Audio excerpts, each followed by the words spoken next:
What's going on, guys? I will be talking about 4 specific mindset tips to help you build a $1 million Airbnb business. And the number one thing that I want to go over is that you need to be very selective with who you surround yourself with the most.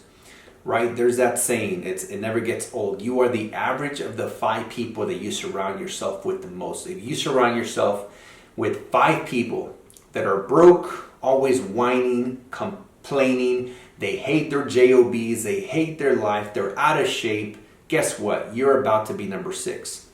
However, it works the other way just the same. If you surround yourself with 5 people who are thriving in their health, in their relationships, in their finances, in their business, in their career, and they don't gossip, instead they talk about people that they admire, that they look up to, their role models, their mentors, their coaches, guess what? You will be number 6. You see, in every interaction that you have, you are either enrolling other people to become more like you, or they are enrolling you to become more like them. So you've got to be very selective with who you surround yourself with the most.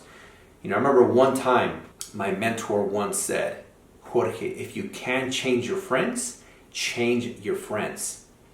Just to elaborate, what she meant is if you can't get your friends, Jorge, to be inspired, to be motivated, to be driven, to be goal-oriented, to take action, if you can't get them to do that, then guess what? You need to go find yourself some new friends.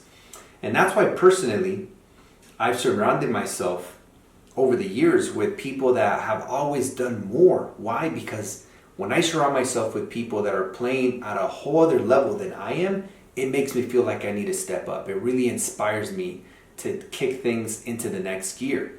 And that's what you have to do. Like, I'll never forget when I went to the Tony Robbins Business Mastery event in Las Vegas in August of 2017. At the time, me and my business partner were probably the only non-millionaires out of thousands of people. Everybody that was sitting around me had a business that was doing multiple $1 million a year, and they had net worths of 7 figures, 8 figures, and even beyond. But that inspired me to really take things to the next level in all of my businesses, and eventually I became a millionaire the very next year. You want to surround yourself with people who inspire you, who motivate you, and who fan your fire. I know often, even the closest people in our lives, be it whether they're friends or family, often don't support us in our entrepreneurial journeys. And so you gotta surround yourself with other people who are on the same journey. The next thing that I want to talk about that's helped me build a $1 million business when it comes to mindset is progress over perfection. You see, when I started my first 4 Airbnbs in March of 2017, they were tiny 2-bedroom, 1-bathroom units in C-class neighborhoods. Some of them were even in like a C- area, right? Typically, we identify real estate in 4 types of locations, A, B, C, and D, right? A is your multi-million-dollar, super high-end luxury properties. On the opposite side, D is low income, high crime, gang activity, drug activity, families just wouldn't feel safe. So typically in between, right, the B and C areas are the best areas to invest in real estate.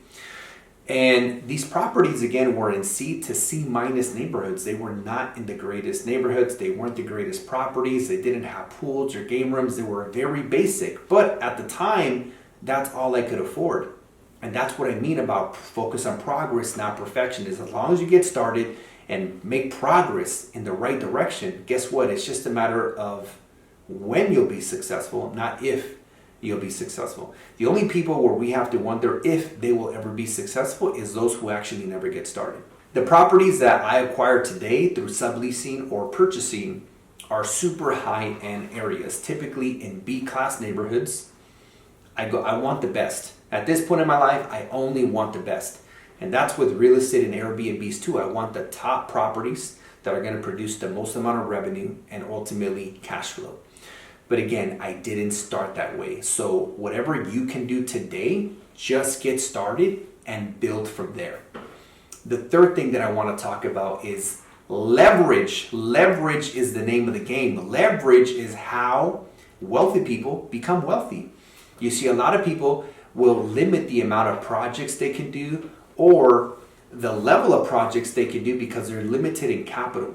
And one of the things that I learned from Tony Robbins is what determines if you're successful is not whether or not you have all the resources yourself. It's about being resourceful. That means that if you don't have the capital, you find the people, the banks, the institutions who have the capital. If you don't have the credit, you find the people that have the credit. If you don't have experience, you find the people that have the experience and you learn from them. So personally, I am always looking for ways to attain capital, whether it's bringing in business partners, applying for personal loans, business loans, refi cash outs, home equity lines of credit. Any way that I can attain capital to do more deals is something that I'm always focusing on. Because the truth is, if I go and launch, 100 Airbnbs right now, guess what? I'm going to run out of money. But if I raise money to launch more Airbnbs, I could never run out of money. Why? Because I could run out of my money, but I could never run out of other people's money, OPM. This is where, again, the name of the game is leverage, okay? The last and fourth piece of this mindset is invest for the long term. Even when it comes to my subleases, nowadays we're signing 2 and 3 year lease agreements. Why? Well, I don't want to turn over the property after 12 months and all that work that I did just end the Airbnb. So why not sign a 2-year lease or even a 3-year lease? And not only that, but it's also going to benefit the landlord because they don't want to have to do some renovations, take the property, on the market to find a new tenant. Maybe they miss out on 1, 2, or 3 months of mortgage payments. They would much rather have you renew the lease over and over and over and over again, as long as it's a win-win relationship and everyone's happy. Now, on the purchasing side, a lot of people are uncertain, right? The economy is uncertain. We don't know what's going to happen with interest rates, supply chain, shortage issues, inflation, interest rates, right? There's a lot of things that are uncertain today, very unstable. But here's the thing, as long as you focus with a long-term vision, meaning if you're buying properties, yes, none of us know, no one has a crystal ball as to what's going to happen over the next 2 or 3 or 4 or 5 years. But what we do know with like a 99.999 certainty is that in the next 15 to 20 years, whatever you pay today, 15, 20 years from now, those property values should be double or triple of whatever you're paying today. So as long as you are investing with a long-term vision, you will always win. With that being said, guys, I do have some links down below where you could schedule a free 15-minute consultation with my team to see if we can help you build your Airbnb empire. So go ahead and check out the link in the description down below. And make sure you guys also follow me on Instagram, where I post every single day at the Jorge Contreras. I only have one Instagram account and it has that little blue check mark, so make sure you follow the correct account. And with that being said, guys, thank you, and we'll see you guys on the next one.